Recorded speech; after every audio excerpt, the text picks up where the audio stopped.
going, Coach? Good. How's everyone doing? Welcome back to San Bernardino, huh? Started I another want to season. apologize for the cold snap. I know we have a little cold spell here. A couple of personnel things to review with you first that I'm sure you noticed and you have questions about. Kylie Fitz has decided to leave the program. It's his decision. We wish him the best in whatever he goes and does after this, and we're just going to march on. So that's the defensive line.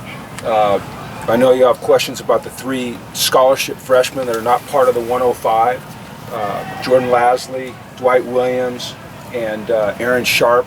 Those 3 guys did not live up to the standards that we're looking for through the summer months, and so we left them off the 105. They are not suspended from the football team.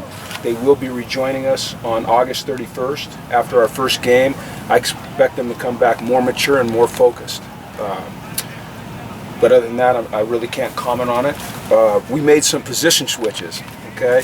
Jalen Ortiz is now playing corner and he's wearing 18, okay? And Charles Dawson, the club, moved to slot and he's wearing 8, so they switched positions and jersey numbers, okay? Taylor Lagasse has been moved to fullback, and I thought he looked really good there. You know, we're trying to find a way to get Taylor on the field, like we're trying to do with all our guys, maximize, you know, their abilities, put them in the spots where they can help us as a football team, and we think that's a really good spot for Taylor. And then we're working Tyler Foreman a little bit at linebacker, and kind of that hybrid linebacker. We play so much nickel. We used to call it Okie Light or something. We used Dalton Hilliard. I guess it would be similar to that, but we don't use that term anymore.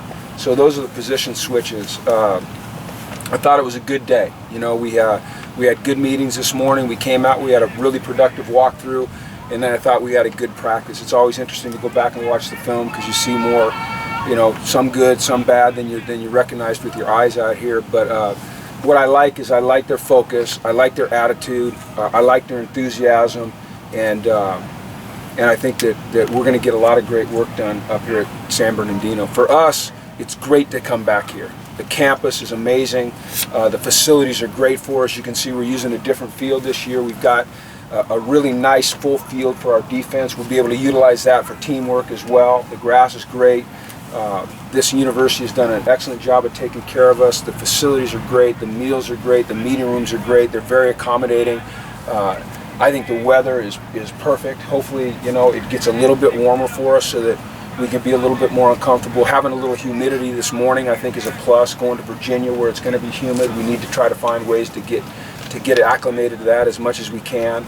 But it's great for us to be back here because we can just focus on football, and we can eliminate as many distractions as possible, and we can get to know each other better, and we can push each other through a little bit of discomfort. And so it's not necessarily just about the weather, but it's about eliminate distractions, coming together for a couple of weeks and really getting to know each other. And I think that as you go through the season, those are the things that help you overcome some tough times, help you handle the good times, and really make it fun. So it's great to be back up here. How much of that getting to know each other is not on this field? And probably most of it. You know, probably most of it. It's in the meeting rooms. It's walking from practice to the locker room, back to the dorms or to the meals. You know, it's at night when they have some time off, congregating together in the dorms. And what I've asked them to do is, you know, we see our young people so often, heck, all of us now, the minute we have a free moment, what do? We freaking go right to our, you know, we isolate ourselves in our own little world. And so we don't take their phones away, we don't take their computers away, but we ask them to put them away and spend time, actually talking. Yeah, it's this really cool concept that a lot of kids don't understand, talking. So hopefully they'll do that, and they'll just get to know each other a little better. With Kylie gone, is there any concern about, you know, D-line depth? Is that something maybe some more freshmen will play? You know, it does affect our depth, but you know me, I don't look back very often. I think that Matt Dickerson is going to do a heck of a job for us. I'm excited about Eli Anku.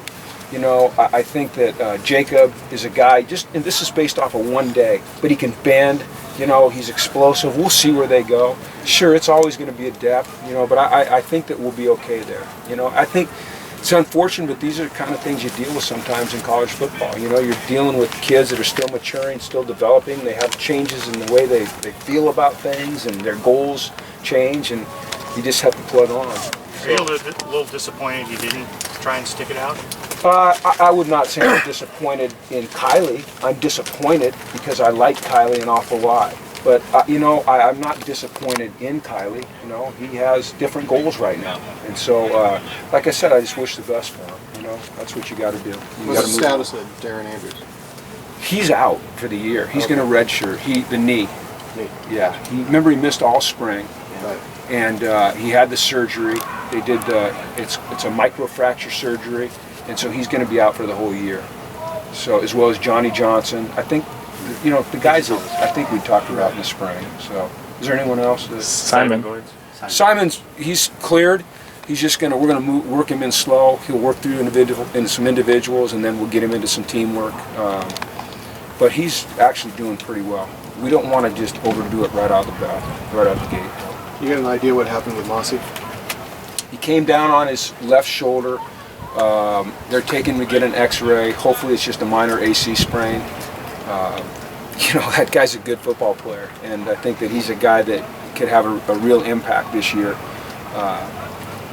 If there's any positive, it's that it happens early, so you have time to recover. If it is something that, you know, is more than just a week or two, but I'll know more tomorrow once they get the X-rays. They're taking him to get the X-rays right now. It seemed like Miles was in the backfield quite a bit today. Do you foresee him playing a lot bigger role in terms of getting to the quarterback, maybe? Oh, yeah. You know, I think sometimes it's unfair to judge pass rush based on non-padded days. You know, the offense is really at a disadvantage. But we would love to see Miles disrupting the quarterback. You know, we have to find a way to replace Anthony Barr's sack totals and Cassius Marsh's sack totals and Keenan Graham's sack totals. And, you know, if Miles can be a guy that steps up and produces more in that type of area, then that'd be good for us. Do you foresee kind of moving him around more? I know you moved AB around a lot last year. Is that something maybe with his versatility you could do that? Yes, he can move around. You know, when we're in our base defense, he's an outside linebacker. When we go to our nickel stuff, we become a little bit more flexible with what we can do with him.